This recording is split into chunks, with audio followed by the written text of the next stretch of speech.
तो इस वीडियो में हम बात करने वाले एचडीएफसी बैंक के लोन अगेंस्ट प्रॉपर्टी के बारे में। अगर मेरे पास एक 15 लाख रुपए की रेजिडेंशियल प्रॉपर्टी है जिसके अगेंस्ट पर हम एचडीएफसी बैंक से लोन अगेंस्ट प्रॉपर्टी लेना चाहते हैं, तो हम कैसे ले सकते हैं, क्या रेट ऑफ इंटरेस्ट पर लोन हमको ऑफर किया जाएगा और कितना लोन अमाउंट मिल जाएगा मेरी प्रॉपर्टी के अगेंस्ट पर। इसके अलावा प्रोसेसिंग फीस कितनी लगती है, एलिजिबिलिटी क्या रिक्वायर होते हैं, डॉक्यूमेंट क्या रिक्वायर होते हैं, तो कंप्लीट इन्फॉर्मेशन आपको इस वीडियो में हम देने वाले हैं। तो चलिए देखते हैं। तो जो लोन अगेंस्ट प्रॉपर्टी होता है, जिसको मॉर्गेज लोन भी बोला जाता है या प्रॉपर्टी लोन भी आप बोल सकते हो, जिसमें अगर आपके पास कोई भी कॉमर्शियल प्रॉपर्टी हो, रेजिडेंशियल प्रॉपर्टी हो, उसको आप बैंक में गिरवी रख के उसके अगेंस्ट पर लोन ले सकते हो। तो ये देखिए लोन अगेंस्ट प्रॉपर्टी रहता है। तो एचडीएफसी बैंक भी आपको लोन अगेंस्ट प्रॉपर्टी प्रोवाइड करता है। अब देखिए, अगर आपकी कोई सेल्फ ऑक्यूपाइड रेजिडेंशियल प्रॉपर्टी है, उसके अगेंस्ट पर HDFC bank 8.95 rate of interest offer करता है। 9.95% तक रेट ऑफ इंटरेस्ट चला जाता है। मतलब ये डिपेंड करेगा आपकी प्रॉपर्टी कैसी है और आपका क्रेडिट स्कोर कितना अच्छा है, तो उन चीजों पर डिपेंड करेगा आपको किस रेट ऑफ इंटरेस्ट पर लोन ऑफर किया जाएगा। अगर आपके पास non self occupied residential property है तो उसके लिए रेट ऑफ इंटरेस्ट 9.25 से स्टार्टिंग होगी, 10.25% तक रेट ऑफ इंटरेस्ट जाएगा। अगर आपके पास कोई कॉमर्शियल प्रॉपर्टी है तो उसमें देखिए 9.25 रेट ऑफ इंटरेस्ट ऑफर किया जाता है, 10.25% तक रेट ऑफ इंटरेस्ट मैक्सिमम जाता है। अब हम यहाँ पे देखिए कुछ अदर बैंकों के भी लोन अगेंस्ट प्रॉपर्टी के रेट ऑफ इंटरेस्ट कंपेयर करके देख लेते हैं। जैसे हम बात करें स्टेट बैंक में 10% से स्टार्टिंग होती है, बैंक ऑफ बड़ौदा में 10.85 है, पीएनबी हाउसिंग फाइनेंस में 9.25 है, आईडीएफसी फर्स्ट बैंक में 9% है, एलएनटी हाउसिंग फाइनेंस में 9.50 है, LIC housing finance 9.5%, Godrej housing finance 9.75, ICICI bank 10.85, Tata capital 9%, axis bank 10.50, Punjab national bank 10.40। तो ये कुछ अदर बैंकों के लोन अगेंस्ट प्रॉपर्टी के रेट ऑफ इंटरेस्ट है। अब हम यहाँ पे देख सकते हैं सैलरी के हिसाब से हमको कितना लोन अमाउंट मिलेगा। तो मेरी कम से कम सैलरी 25,000 होनी चाहिए लोन अगेंस्ट प्रॉपर्टी लेने के लिए।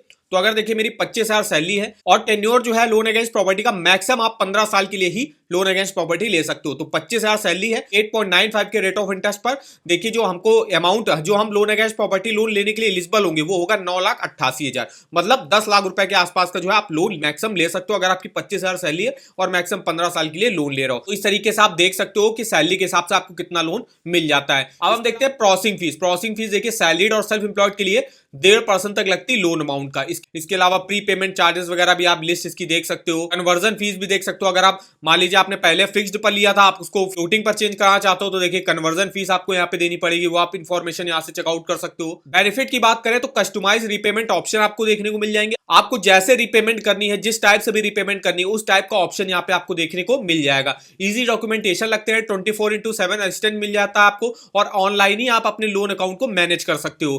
फीचर्स की बात करें तो मिनिमम रेट ऑफ इंटरेस्ट पर लोन अगेंस्ट प्रॉपर्टी यहाँ पे मिल रहा है। इसके अलावा अगर आपको देखिए लोन अगेंस्ट प्रॉपर्टी लेना है किसी भी रेजिडेंशियल या कॉमर्शियल प्रॉपर्टी के अगेंस्ट पर, उसको आपको किसी भी बिजनेस नीड के लिए यूज करना है या किसी भी पर्सनल नीड के लिए यूज करना है, उसके लिए आप लोन ले सकते हो। एलिजिबिलिटी क्राइटेरिया की बात करें तो मिनिमम एज अप्लाई करने की 21 साल रहती है, मैक्सिमम 65 ईयर की एज तक जो आप अपने लोन को चुका सकते हो। कोई भी सैलरीड और सेल्फ एम्प्लॉयड इंडिविजुअल अप्लाई कर सकता है, ओनली रेजिडेंट इंडियन अप्लाई कर सकते हैं। टेन्योर जो है मैक्सिमम 15 साल के लिए आप लोन ले सकते हो। अब सेल्फ एम्प्लॉयड में भी 2 कैटेगरी आती है, सेल्फ एम्प्लॉयड प्रोफेशनल और नॉन प्रोफेशनल, जिसकी आप लिस्ट देख सकते हो। इसके अलावा आप यहाँ पे अगर कोई को एप्लीकेंट ऐड कराते हो जिससे आपकी लोन एलिजिबिलिटी बढ़ जाती है, मतलब आप ज्यादा लोन अमाउंट ले सकते हो। और अगर आप कोई फीमेल को ओनर या को एप्लीकेंट रखते हो तो उसमें आपको रेट ऑफ इंटरेस्ट में भी कंसेशन यहाँ पे प्रोवाइड किया जाता है। अब कितना फंडिंग कर देता है मैक्सिमम, अगर आप एचडीएफसी बैंक के एग्जिस्टिंग कस्टमर हो, जैसे एचडीएफसी बैंक में आपका यहाँ पे सेविंग अकाउंट है या सैलरी अकाउंट है, तो उन कस्टमर्स को देखिए 60% तक लोन मिल जाता है प्रॉपर्टी का। जैसे कि 15 लाख की प्रॉपर्टी थी मेरी, तो 15 लाख प्रॉपर्टी के अगेंस्ट पर हमको मैक्सिमम उसका 60% मतलब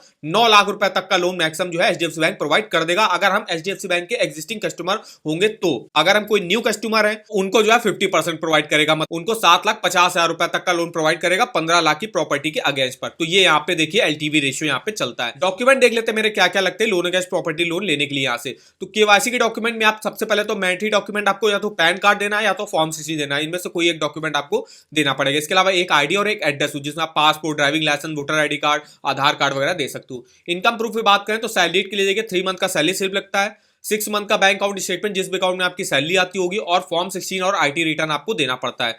वहीं जो self employed professional non professional होंगे उनको आईटीआर 3 सालों का देना पड़ता है, 3 सालों का balance sheet, profit and loss account statement देना पड़ता है, और आपका 6 मंथ का करंट अकाउंट स्टेटमेंट और सेविंग अकाउंट स्टेटमेंट दोनों ही आपको बैंक को प्रोवाइड करने पड़ते हैं। प्रॉपर्टी रिलेटेड डॉक्यूमेंट तो जैसे जो भी आप प्रॉपर्टी गिरवी रख रहे हो तो उसकी टाइटल डीड हो गया, वो आपको देनी पड़ेगी। इसके अलावा आपकी प्रॉपर्टी में जो है कोई लड़ाई झगड़ा वगैरह ना हो तो उसका भी प्रूफ देना पड़ता है, और अप्रूव्ड प्लान, तो ये कुछ डॉक्यूमेंट लगते हैं प्रॉपर्टी के। अदर डॉक्यूमेंट में देखिए बैंक आपसे मांग सकता है अपॉइंटमेंट लेटर हो गया अगर आप सैलरीड वगैरह हो, 6 मंथ का स्टेटमेंट स्टेटमेंट, अगर आपका कोई लोन पहले से ही चल रहा है तो उसका भी 6 मंथ का स्टेटमेंट बैंक मांग सकता है। इसके अलावा जो एप्लीकेंट होगा और जो को एप्लीकेंट आप ऐड कराओगे तो उसका जो है एप्लीकेशन फॉर्म फिलअप करके साइन करके और पासपोर्ट साइज फोटो के साथ आपको बैंक में जमा करना होता है। प्रोसेसिंग फीस जो होगी वो एचडीएफसी बैंक के नाम पे चेक के थ्रू आपको देनी पड़ेगी। इसके अलावा जो सेल्फ एम्प्लॉयड होंगे उनको बिजनेस प्रोफाइल वगैरह हो गया, फॉर्म 26 हो गया, अगर कोई कंपनी चलाते हैं तो डायरेक्टर और शेयर होल्डर की लिस्ट हो गई। इसके अलावा अगर आप कोई पार्टनरशिप फर्म चलाते हो तो पार्टनरशिप डीड हो गया, आपको यहाँ पे देना पड़ता है। तो ये कुछ अदर डॉक्यूमेंट है जो आप बैंक आपसे मांग सकता है। तो ये देखिए हमारी इंफॉर्मेशन है एचडीएफसी बैंक के लोन अगेंस्ट प्रॉपर्टी की। अब जो हम यहाँ देखने वाले थे कि 15 लाख की मेरी एक रेजिडेंशियल प्रॉपर्टी है, उसके अगेंस्ट पर मैक्सिमम हमको जो है यहाँ पे 9 लाख रुपए तक का लोन मिल जाएगा। और हम यहाँ पे देखते हैं अगर 25,000 मेरी सैलरी है तो हम 9,88,000 रुपए का लोन लेने के लिए एलिजिबल होंगे। तो मेरी सैलरी अगर 25,000 है, हम आराम से 9 लाख रुपए का लोन लेने के लिए एलिजिबल होंगे एचडीएफसी बैंक से लोन अगेंस्ट प्रॉपर्टी पर। तो हम यहाँ पे आते हैं अपने ईएमआई कैलकुलेटर पे। 15 लाख की रेजिडेंशियल प्रॉपर्टी के अगेंस्ट पर हमको 9 लाख का लोन मिल जाएगा। तो हम यहाँ पे अमाउंट डाल देते हैं 9 लाख रुपए। इसकी किस्त देखते हैं कितनी बनेगी मेरी। रेट ऑफ इंटरेस्ट यहाँ पे हमने अभी देखा कितना चल रहा है। तो रेजिडेंशियल प्रॉपर्टी है तो 8.95 से स्टार्टिंग होगी, कॉमर्शियल प्रॉपर्टी है तो 9.25 से स्टार्टिंग होगी। तो हमने रेट ऑफ इंटरेस्ट यहाँ पे मोटा मोटा 8.95% ले लिया जो कि मिनिमम चल रहा है। इसके लिए आपका क्रेडिट स्कोर कम से कम जो है 800 के आसपास का होना चाहिए, तब आपको जाके मिनिमम रेट ऑफ इंटरेस्ट में मिलेगा। अगर आपका क्रेडिट स्कोर थोड़ा खराब है, 750 है, 700, तो उस केस में आपको 9-9.5% रेट ऑफ इंटरेस्ट पर ऑफर किया जाएगा। और मैक्सिमम आप जो है लोन अगेंस्ट प्रॉपर्टी 15 साल के लिए ले सकते हो। तो 15 साल की किस्त देखते हैं, 9,102 की ईएमआई बनेगी। टोटल इंटरेस्ट आपको 7,38,297 रुपए का पे करना पड़ेगा। और अगर इसको हम 10 साल के लिए लेते हैं, मान लीजिए 9 लाख के लोन को, तो 11,376 की ईएमआई बनेगी। उसके इसमें टोटल इंटरेस्ट आपका कम हो जाएगा, 4,65,000 का आपको पे करना पड़ेगा। तो डिटेल से इस ईएमआई कैलकुलेटर पे आप मंथली ईएमआई और टोटल इंटरेस्ट कैलकुलेट करके देख सकते हो। इस ईएमआई कैलकुलेटर का लिंक आपको वीडियो के डिस्क्रिप्शन बॉक्स में मिल जाएगा। और अगर आपको किसी भी बैंक के लोन्स के ऑफर जानने हो, चाहे वो होम लोन हो, पर्सनल लोन हो, कार लोन हो, two wheeler loan, education loan, saving account, credit card, तो इसके ऑफर वगैरह के लिंक आप यहां से चेकआउट कर सकते हो। जैसे अभी हम बात कर रहे हैं एचडीएफसी बैंक के होम लोन, इसी के अंदर देखिए आपका लोन अगेंस्ट प्रॉपर्टी भी आ जाता है। जैसे कि आप अगर होम लोन के लिए अप्लाई करना है, यहां से आप देख सकते हो लोन अगेंस्ट प्रॉपर्टी की इन्फॉर्मेशन चाहिए तो आप यहां से जो है अप्लाई कर सकते हो, इसकी इन्फॉर्मेशन चेकआउट कर सकते हो। इसके अलावा इसके fees and charges, eligibility document, कोई ऑफर अगर एचडीएफसी बैंक लॉन्च करता है उसका लिंक आप इस वेबसाइट पर चेकआउट कर सकते हो। तो इस वेबसाइट का भी लिंक आपको वीडियो के डिस्क्रिप्शन बॉक्स में मिल जाएगा। तो वीडियो अगर आपको हमारा इन्फॉर्मेटिव लगा होगा, वीडियो को एक लाइक कर दीजिएगा, चैनल पर ना हो तो चैनल को सब्सक्राइब कर दीजिएगा। और मैं आप कमेंट करके बता सकते हो कि आगे आप किस बैंक के लोन अगेंस्ट प्रॉपर्टी के बारे में हमसे इन्फॉर्मेशन लेना चाहते हो। तो आज के इस वीडियो में बस इतना ही। तो मिलते हैं नेक्स्ट वीडियो में, तब तक के लिए धन्यवाद।